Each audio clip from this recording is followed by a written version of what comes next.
Hey, what is going on, everybody? I go by Rock D Lee right here on social media. If you're not familiar with who I am, I run a channel called Your Boy Rock Lee. I have 120,000 subscribers, and I have a real estate license. I am a realtor right here in Southwest Florida. On this channel, I cover things that help you with your life. We talk about time management. We talk about making money. We talk about side hustles. And guys, today I came across this video that I'm going to react with you guys with. I've seen it before. It's not a blind reaction, but it really caught my attention when my wife sent it to me. She was so excited. She was like, oh my God, this is so great. And guys, I have a pet peeve for these reels, these shorts, these TikToks that say the most amazing things, get you guys excited, give you guys false hopes, and to the best of my knowledge, not true. Like the video that we're gonna go over right now. I mean, Albert, no harm. If Albert wants to make a response to my response to his response, let's get it going. But with no further ado, I'm going to show you guys a video and give you my thoughts. And hopefully you'll learn what to stay away from and the proper guidance on how to afford a home. Here we go. Give you a quick little trick that I teach there. You could get like a Chase credit card, Bank of America credit card, and depending who your bank is, you'll be able to get a higher limit. Those credit cards, they offer you balance transfers. So you could transfer like 20 grand into your checking account. A lot of them have 0% introductory rate. So you could get a 15 months 0%. They'll charge you like 2% or 3% to transfer the money. All the traveling cards give you higher limits, like the Marriott, the Ritz. And then those credit cards, you could transfer those credit limits. Now you end up with a 30, 40, 50, 60, 70,000 credit limit. And you could transfer that to your checking account. Totally legal, totally allowable. So they give you blank checks. You deposit into your checking account. You wait 2 months. Because the bank, when you go and apply for a loan, they're going to ask you for your last 2 months bank statement. So if you transfer that money, now you could use that as a down payment for a house.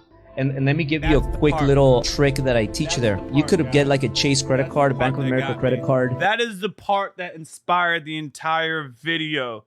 Now, I'm not going to sit here and say this works in zero possibilities. I'm sure there is, but more than likely for any one of you watching this video, this cannot apply to your scenario. Let me break down what went wrong here. So this guy is talking about doing a balance transfer on various cards, right, to increase your credit limit on a particular card. Great. He talks about you have a 15-month zero introductory period where you pay no interest on the credit card. That is also true. I've done that to build my credit, start a business. That is great advice, okay? Here's when things get sour. He talks about, basically it's like a cash advance, right? You're pulling the cash out your credit cards, putting them into your bank accounts, waiting 2 months and using that as a down payment. That's where things go south for me. Because in most scenarios, and in every scenario I deal with, your loan officer is going to look at what's called your debt to income ratio.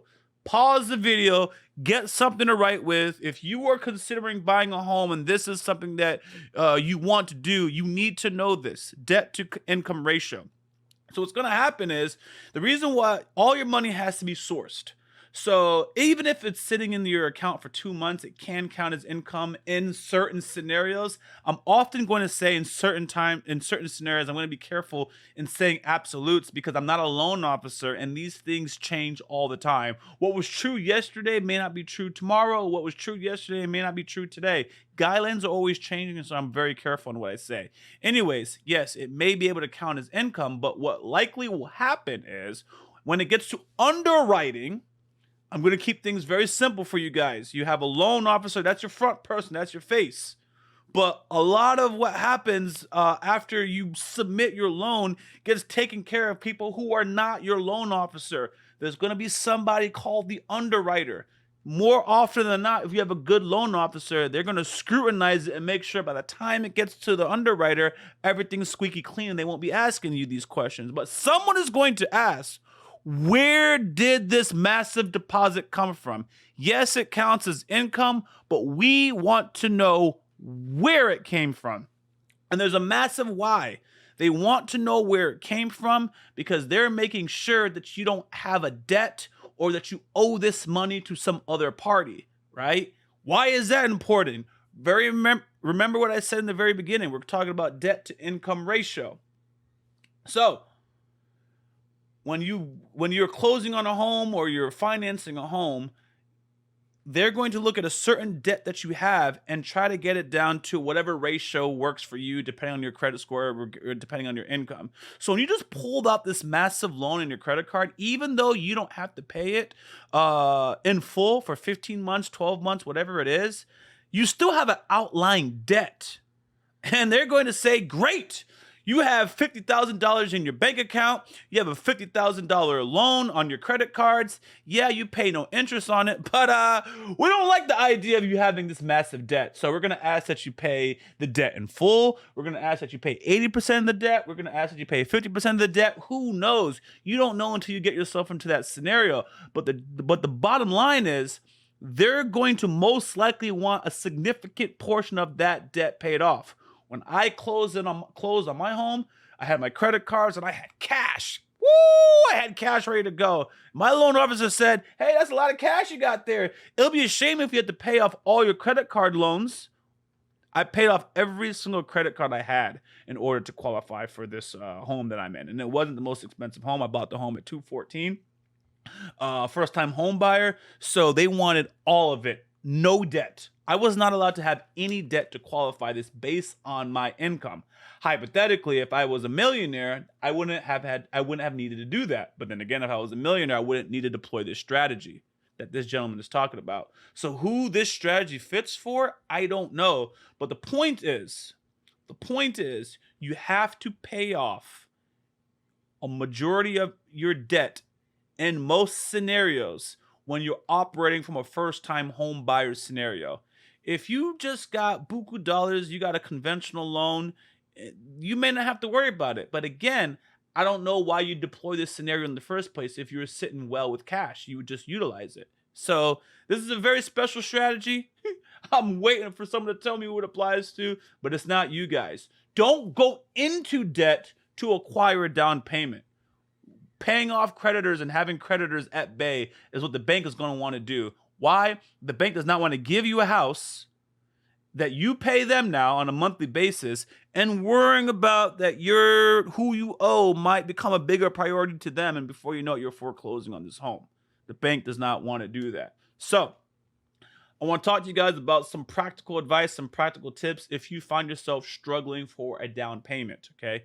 So first of all, how much time I got? I can do this in 2-3 minutes. So this does not have to be a 15-minute video. So first of all, it depends on what market you guys are in. If you are in a seller's market, oh, it's tough. All the advantages are to the seller, and you best be sure that you're saving your money, and there's not a lot of strategies for you in a seller's market. In a balanced market or a buyer's market, okay, I'm gonna tell you what a balanced market is. Balanced market means it's just it's basically a tie in favor of the seller and in favor of the buyers. A buyer's market basically means there's a ton of inventory on the market, so the seller and or these new construction builders got to be creative and they have to be competitive to get you to buy one of their homes. When you're in that type of market, you can get closing cost assistance. No. You can get seller concessions at the time of closing that takes care of your entire closing costs 9 times out of 10. What do I mean by that? Very simple. We're going to use simple math. Let's just say you're buying a home for $200,000. Okay. It's going to cost roughly $8,000 for closing costs. So when you're financing this home, you can ask for 4% of whatever the purchase price of the home is. You ask for 4% to credit your closing costs. So at the very time of closing, most of your closing costs are taken care of, and you just have to worry about your down payment. If you're a veteran, you can use a VA loan, and there is no down payment. So you're virtually getting into that home with no money out of pocket other than your inspection and most likely your appraisal. I don't know of many loans that pay whether the appraisal will be paid at the time of closing, because a lot of times it's upfront. But once again, there's tons of different programs, and I do know of lenders that have paid for the appraisal on behalf of the veteran. So many of my veterans that I've worked with got into that home with no money out of pocket. So that's that. First time home buyers, yeah, there's programs. There's lenders that offer programs to subsidize your closing costs. And here's the thing. Whenever people are offering you money, especially in the financing aspect, ask them, how does it change the interest rate? See, there's no such thing there's hardly anything that's so good that it's true. There's hardly anything that's so good that it's true. So even if your lender is saying, wow, I got this great way for you to qualify for the home, and guess what? I don't even need much money from you. And they credit you, let's say $2,000, most likely that lender is raising the interest rate just by a tick. And if you look at the life of the loan, you're going to spend way more than that $2,000 that they gave you. And that's how they were able to cover it. Sometimes that's what you need, because that may raise your interest, that may raise your payment by, I don't know, $40, right? And that gets you into a home today.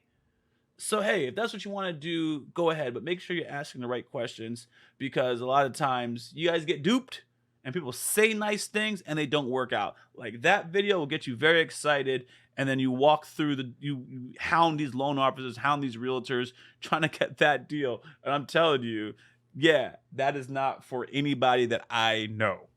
So anyways, I usually don't talk too much about real estate on this channel, but I'm happy to. So if you do have any real estate questions, go ahead and shoot them my way. My channel tends to focus on the time management, managing your business, life skills that even puts you in the position to afford a home in the first place. It's a newer channel, so I have a lot more content to give you guys, but that one caught my attention. Anyways, much love. Thanks for listening. I'm out.